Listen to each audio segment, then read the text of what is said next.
Oke, assalamualaikum warahmatullahi wabarakatuh. Waalaikumsalam warahmatullahi wabarakatuh. Seharian ini kami berada di pantai utara Tangerang, memproklamirkan merdekanya kembali pantai utara, karena hari ini bersama Pak Holid dengan berbagai nelayan, bersama TNI Angkatan Laut, hadir kembali di pantai utara Tangerang, Banten, yang selama ini sudah dikuasai oleh oligarki bersama preman-premannya. Nah, ini sekarang kita memproklamirkan bahwa negara kembali hadir di pantai utara Banten. Hidup rakyat! Hidup nelayan! Nah, sekarang rakyat akan datang terus untuk menunjukkan itu. Nah, perlu kita jelaskan bahwa yang terjadi adalah kemarin Pak Prabowo mengeluarkan perintah berkali-kali untuk mengusut dan membongkar pagar laut. Tapi menterinya yang bertanggung jawab itu semua melimpir. Malah berputar-putar kayak gangsing. kayak gangsing kan menunjukkan ketakutan. Bahkan wakil ketua DPR yang wakil ketua umum Gerindra juga mencari celah bahwa pusing siapa yang mau dipanggil gitu kan. Bingung dia. Nah, paling puncak adalah Menteri Kepolisi menyatakan tidak punya bukti bahwa ini adalah kasus pidana. Artinya anak buah Prabowo yang sekitar Pak Prabowo itu angkat tangan. Kecuali Angkatan Laut datang dan menyatakan melaksanakan perintah Presiden Prabowo. Oke? Pasti publik bertanya, sekuat apa sih aguan PT Agung Sedayu ini sehingga semua tunduk patuh dan takut? Oke?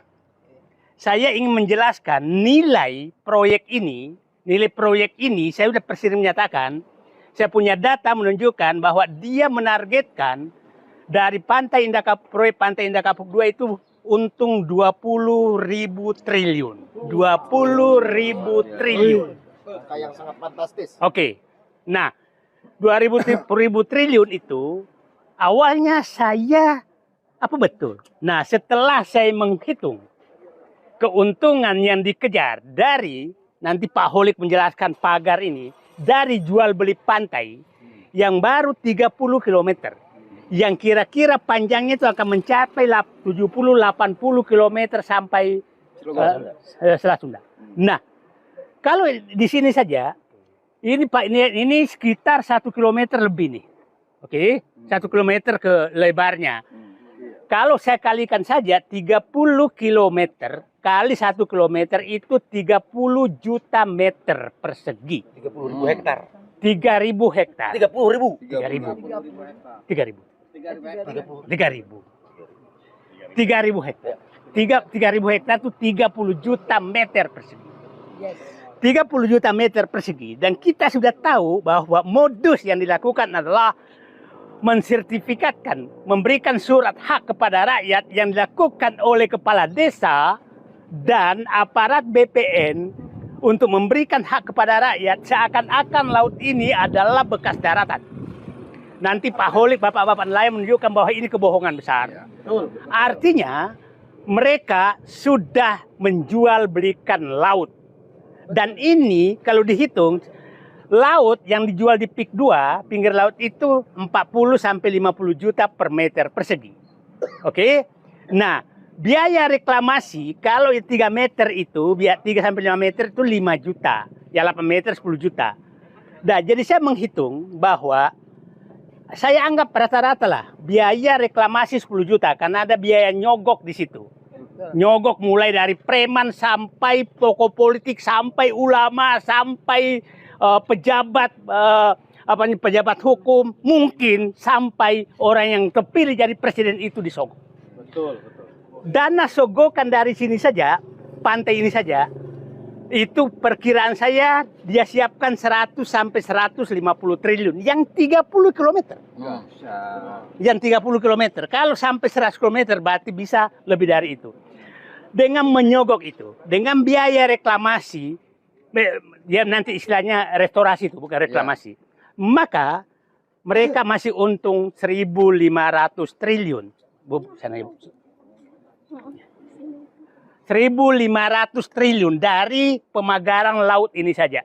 Jadi bersabarlah kita menghadapi ini hanya perlawanan rakyat semesta yang bisa melawan oligarki yang sudah membeli pejabat-pejabat seperti sekarang. Nah, itulah yang terjadi. Saya berharap Pak Khalid, bapak-bapak, ibu-ibu semua, mari selamatkan Indonesia dari perampokan negara. Nah, ini baru laut. Yang kedua, modus yang kedua adalah kita harus kejar hasil pembelian lahan rakyat yang diintimidasi. Diintimidasi itu juga puluhan ribu hektar. Nah, dan pastikan bahwa transaksi Rp50.000 pasti intimidasi. Pasti. Oke? Ya, sungai yang diuruk.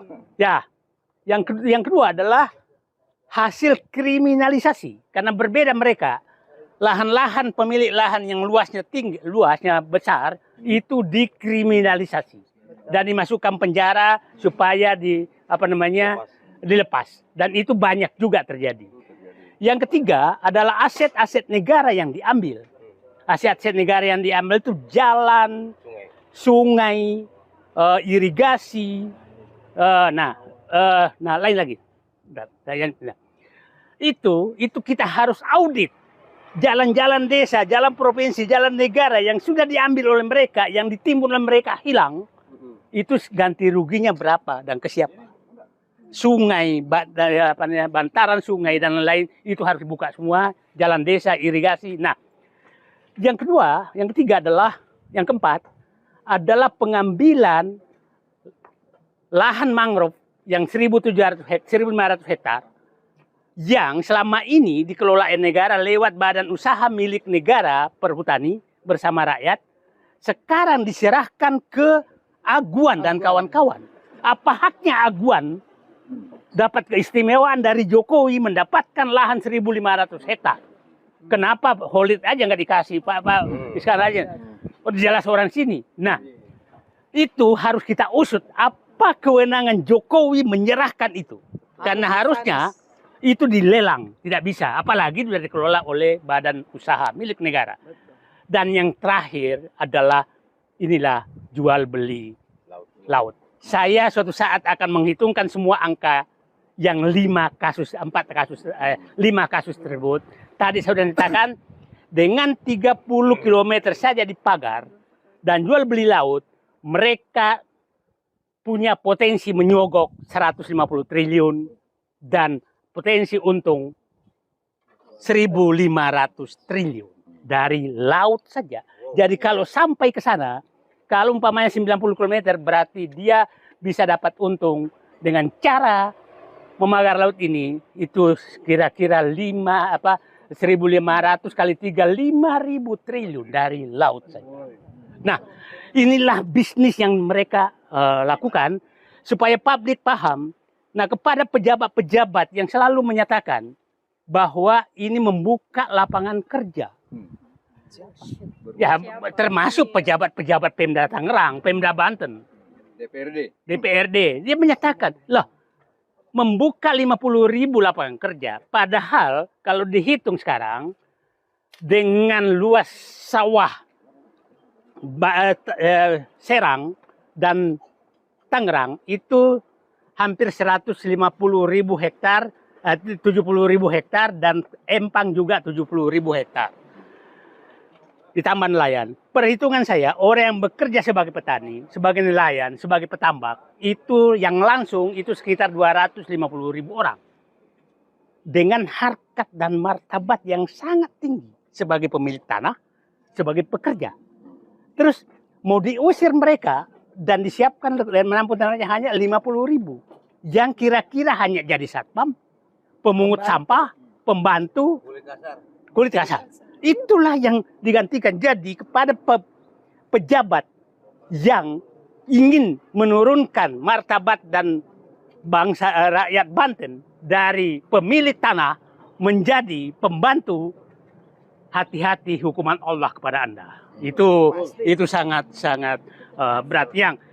Yang selalu dikatakan lagi menaikkan PAD.